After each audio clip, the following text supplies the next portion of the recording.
नीतीश जी का उसमें कोई योगदान नहीं था। वो यूपीए 1 सरकार जो केंद्र में थी उसका योगदान था, जिसमें आदरणीय लालू जी मंत्री थे और बिहार उसको फाड़ा था प्रेस कॉन्फ्रेंस में। किससे चर्चा की थी? नीतीश बाबू चर्चा करके निपटाया था। और याद है आपको कि शिवानंद तिवारी जो है चारा घोटाले वही कंप्लेंट थे, याद है ना? आज तो अपने को पूर्ण रूप से समर्पित कर चुके हैं भाजपा के साथ। आप कांग्रेस पे इतना भरोसा करते हैं कि श्रीमती सोनिया गांधी को भारत की बहू बनाकर 2004 में घूमे और 5 साल बाद उनकी सीटें 4 हो गई। सोनिया जी ने उनको फेंक दिया था कि नहीं डंपिंग ग्राउंड में? अरे क्या करते हैं आप जब आपको भीतर लिया ही नहीं, आपको अंदर दरवाजे प्रवेश नहीं दिया, क्या करते हैं? बाहर तो कुटुंब बैठ के देख रहे थे। नमस्कार दोस्तों स्वागत है द भारत डिबेट शो में। दोस्तों हमेशा की तरह एक लेटेस्ट डिबेट वीडियो लेके आ चुका हूं आप लोगों के बीच। दोस्तों डिबेट काफी मजेदार होने वाला है, इसलिए आप लोग से अनुरोध है कि डिबेट को अंत तक देखिएगा। दोस्तों आज का मुख्य प्रवक्ता है बीजेपी की ओर से प्रेम शुक्ला और आरजेडी की तरफ से चित्ररंजन जी। दोस्तों डिबेट शुरू करने से पहले आप लोग अगर हमारे चैनल पर नए हैं तो चैनल को सब्सक्राइब कीजिए और साथ में आप लोग बेल आइकन को प्रेस करिए। चलिए मेन डिबेट को स्टार्ट करते हैं। चलिए शुरू करते हैं। या बिहार को बिहार का हक उस वक्त क्यों नहीं दिला दिया, पैकेज तक नहीं दिला पाए, तो ये बातें बड़ी बड़ी करते हैं। खैर हम उन मसलों में नहीं पड़ना चाहते हैं अंजना जी। देखिए कोई शर्त नहीं होती है, हर पार्टी के आंतरिक मामले होते हैं, राष्ट्रीय और प्रदेश कार्यकारिणी की बैठक होती है, पार्टी के एजेंडे उसमें तय किए जाते हैं। और जो बातें अभी निकलकर सामने आई है इस बैठक से, कोई नई बात तो नहीं है। इन सभी मसलों पर हमने पहले भी चर्चा की है और पार्टी की एक पुरजोर और मजबूत मांग रही है कि चूंकि बिहार एक पिछड़ा राज्य है, हम चाहते हैं कि बिहार प्रगति के पथ पर अग्रसर हो। इसके लिए जरूरी है कि अतिरिक्त सहायता मिले, विशेष राज्य का दर्जा मिले, विशेष पैकेज मिले। ये हमारी मांग शुरू से रही है और उचित प्लेटफॉर्म पर हमने उठाया है। इस बार हम पूरी तरीके से आशान्वित हैं क्योंकि केंद्र में एनडीए की एक पूर्ण बहुमत की सरकार बनी है। हमारी भागीदारी भी उसमें बहुत महत्वपूर्ण है। बिहार के लोगों ने अपना मत दिया है, इसलिए बिहार को बिहार का हक मिले, इस दिशा में हम काम करेंगे। रहा आरक्षण का सवाल, देखिए आरक्षण के मुद्दे पर बहुत सारी पार्टियों, बहुत सारे नेताओं ने बातें बड़ी बड़ी की हैं अंजना जी, लेकिन नीतीश कुमार जी ने जो कहा है वो करके दिखाया है। हम मानते हैं कि हमारी मांग शुरू से रही है, केंद्र की सरकार नहीं करा पाई। बिहार में हमने जातीय गणना कराई, रिपोर्ट को प्रकाशित किया, बहुत कुछ हुआ न्यायालय के अंदर। उसके बाद आरक्षण के दायरे को बढ़ाया जाता है। यह दुखद है, दुर्भाग्यपूर्ण है कि न्यायालय का फैसला इससे इतर आता है। खैर हमारी सरकार ने इसको सुप्रीम कोर्ट में चैलेंज किया है और हम पूरी तरीके से आशान्वित हैं कि फैसला हमारे हक में ही होगा, चूंकि हमारी जो सबसे बड़ी स्ट्रैटेजी यही रही है कि आरक्षण के दायरे को बढ़ाकर हर समाज के लोगों को इसका लाभ मिल सके। हम कोई अगड़े पिछड़े का भेदभाव नहीं करना चाहते। लेकिन बिहार के सारे जिला को उसमें जोड़ा गया। फूड फॉर वर्क प्रचुर मात्रा में पैसा दिया गया। ऐसे ही लिस्ट लेके ये भी बैठे हैं। नहीं मैं बता रहा हूँ, सवाल स्पेशल स्टेटस का है। ये भी बहुत सुनिए ना, इनसे पूछेगा एक अभी लिस्ट जो 10 लिस्ट अभी जो गिना अभिषेक जी कह रहे हैं, हाँ, अभी हाँ। कन्हैया भिलारी जी इसमें बैठे हुए हैं और आप लोग जी कहते हैं कि हाँ साहब 2005 से 2010 का जो पीरियड था नीतीश जी का काफी उपलब्धिपूर्ण रहा। नीतीश जी का उसमें कोई योगदान नहीं था। वह यूपीए 1 सरकार जो केंद्र में थी उसका योगदान था, जिसमें आदरणीय लालू जी मंत्री थे और बिहार राष्ट्रीय जनता दल के कई लोग मंत्री थे। उसमें अलीगढ़ विश्वविद्यालय का शाखा खोला गया, 3 फैक्ट्रियां रेलवे की लगाई गई। जवाब दे दूं, हमारी पार्टी ने पहले स्पष्ट कर दिया, गठबंधन का स्टैंड स्पष्ट है, तो इसमें दिक्कत कहां है? और बिहार की राजनीति का इतिहास गवा रहा है। नीतीश जी ने जब भी जिस भी गठबंधन का नेतृत्व किया है, जनता ने अपना आशीर्वाद दिया है। मैंने एक बहुत इंपॉर्टेंट पॉइंट अभी आपके सामने रेस किया था, गगन साहब ने इस विषय में कुछ भी नहीं कहा।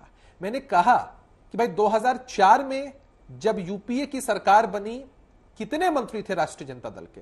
अभी गगन साहब एलिगेशन लगाते लगाते कह रहे थे कि नीतीश जी उस वक्त मजबूत मंत्री के रूप में थे, राबड़ी जी ने ये बात कही, ये बात उठाई, अटल जी ने आश्वासन दिया, हुआ कुछ नहीं।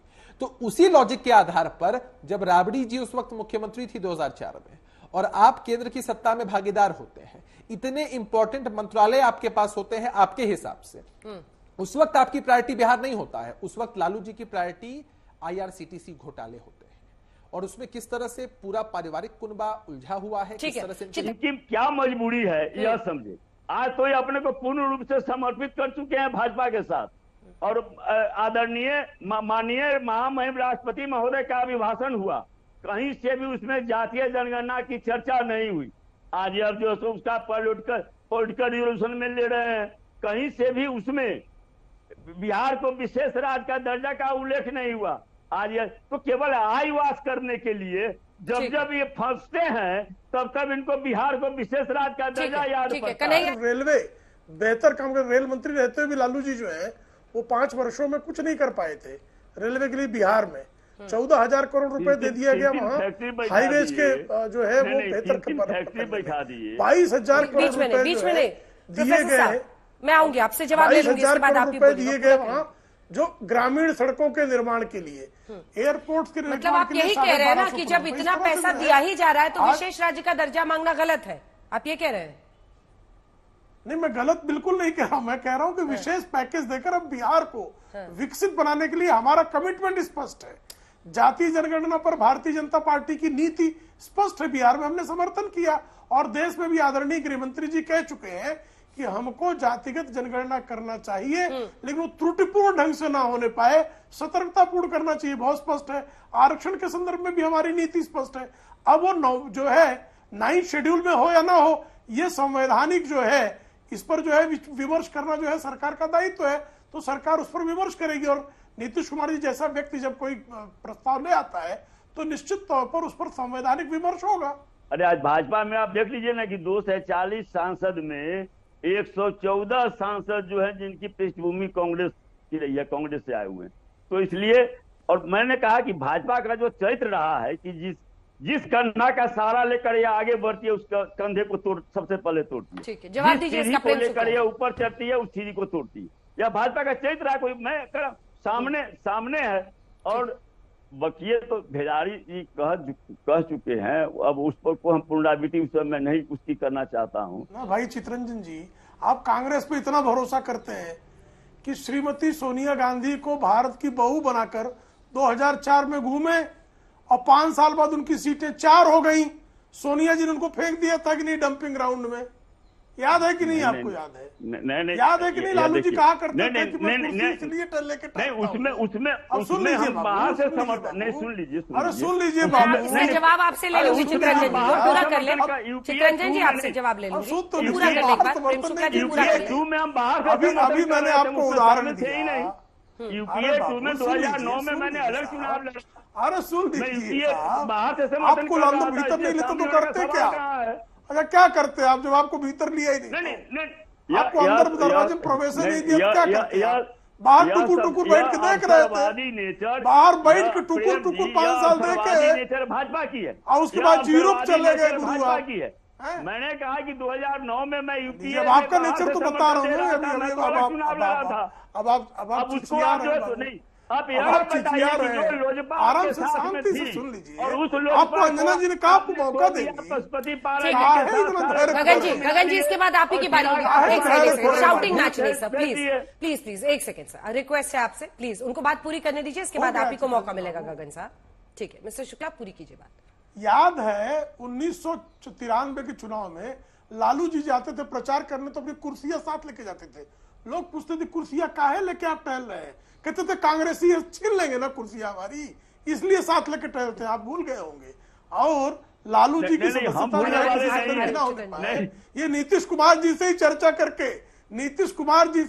करके राहुल जी ने जो है वो जो बिल था जिसको फाड़ा था प्रेस कॉन्फ्रेंस में, किससे चर्चा की थी? नीतीश बाबू से चर्चा करके निपटाया था। और याद है आपको कि शिवानंद तिवारी जो है चारा घोटाले वही कंप्लेंट थे, याद है ना? ठीक है, गगन जी का जवाब तिवारी आजकल कौन है आपके? ठीक है, शुक्ला जी अब गगन जी का जवाब सुनिए। अब आप धैर्य खो रहे हैं चित्र। अब गगन जी का नहीं, जवाब हम नहीं खो रहे हैं, हम कह रहे हैं कि प्रोपेगेंडा और दुष्प्रचार।